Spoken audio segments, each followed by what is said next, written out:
Hello everyone, my name is Elvis and welcome to Grey Money Matters.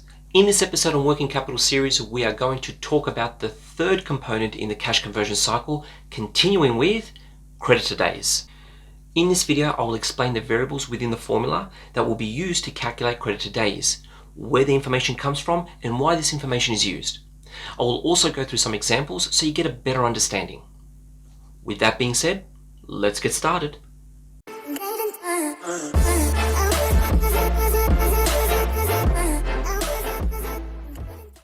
Let's continue this series with the creditor days formula.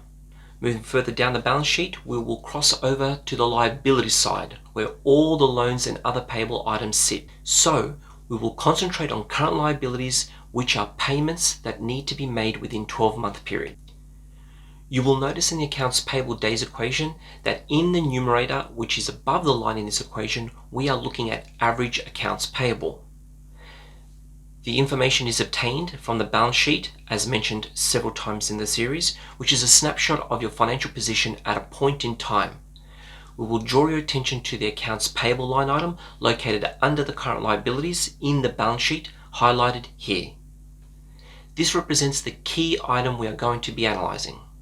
Usually, the average accounts payable represents the opening creditor balance plus closing creditor balance divided by 2 to obtain an average for a particular period. In our example, we will only need to refer to a single period value. Now, let me draw your attention below the line in the equation referring to the denominator. You will notice the variable cost of goods sold. This information comes from the profit and loss statement, and it represents the performance of your business. You can see this highlight below on the P&L. Now, some people, mainly fresh-minded students, will see this and say, hey, wait a minute. Isn't the denominator meant to be purchases and not cost of goods sold? As accounts payable is linked to purchases that are made on credit, not the sale of goods, as this will cause a timing mismatch. I would usually say, yeah, you're probably right. But you must consider the strategy that your business is taking. Remember what I said in the Working Capital Management introduction video, which you can click here to review again to refresh your memory. That the three main factors, such as the nature of the industry and the organization's operations and strategic objectives, are important. Now, in all our examples, the business strategy was to maintain a consistent level of inventory. Therefore, as the equation to calculate purchases is purchases equals closing inventory less opening inventory plus cost of goods sold, you will notice that if we maintain a consistent level of inventory, opening inventory equals closing inventory, and therefore they would cancel each other out, leaving us with purchases equals cost of goods sold. But on the other hand, if the business strategy was to maintain a very lean inventory level to accommodate for seasonality and reduce the likelihood of obsolescence or spoilage, then you should use purchases for this accounts payable equation to analyze the difference in opening inventory and closing inventory in conjunction with the cost of goods sold to obtain your purchases value. As you should see by now, there is a connection between accounts payable and cost of goods sold based on the strategy of maintaining a consistent level of inventory.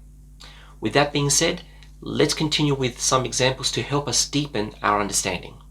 In this example, we have accumulated a value of $500,000 worth of accounts payable balance from the purchases of inventory we got on credit. Usually, a supplier will only provide you with credit if you have a reputable business or a good credit score that can be found through a credit agency. Either way, you still would need to go through a credit check with a new supplier. Then we look at the denominator in the equation and we plug in the value of $10 million worth of cost of goods sold, taken from the P&L shown below. As you can see, the average time it took for our business to pay our suppliers is 19 days. Now, unlike the other examples from the other videos where an increase in days meant inefficient cash management for accounts receivable or poor stock controls for inventory, in this example, this means that it took 19 days for payment to occur, where it would have been better if we delayed the payment for an extended period of time to keep cash in our business for a little longer. So basically remember, if you can delay payment up to a maximum term agreed with your supplier, you can use the funds for other income producing purposes or as a safety net in case of an emergency. In our next example, you can see what this would look like if you had increased your accounts payable balance while maintaining the same level of cost of goods sold. An increase to 183 days from 19 days just by delaying payments and allowing the credited balance to build up. Then when you receive your payments from the customers earlier, you can use those funds to repay your creditors while maintaining a high cash reserve. Now in the next example, I'm going to introduce a situation where we prepay a supplier before receiving any physical inventory. This inventory would occur if we, as the buyer, want preferred treatment for an order due to scarcity or general high demand for a particular product. Or the supplier basically refuses to extend credit terms to us as the purchaser. The key thing you will notice in the balance sheet is the parentheses in the accounts payable line item. This indicates a negative value. This negative value in the liability side of the balance sheet is viewed as an asset due to the nature of the prepayment and the treatment of the account. In this example, we have prepaid $500,000 worth of stock that hasn't yet arrived, and we have sold $10 million worth of inventory in cost of goods sold. Unlike the first example, we had a positive value of 19 days. Here, we have a negative value of 19 days due to the prepayment.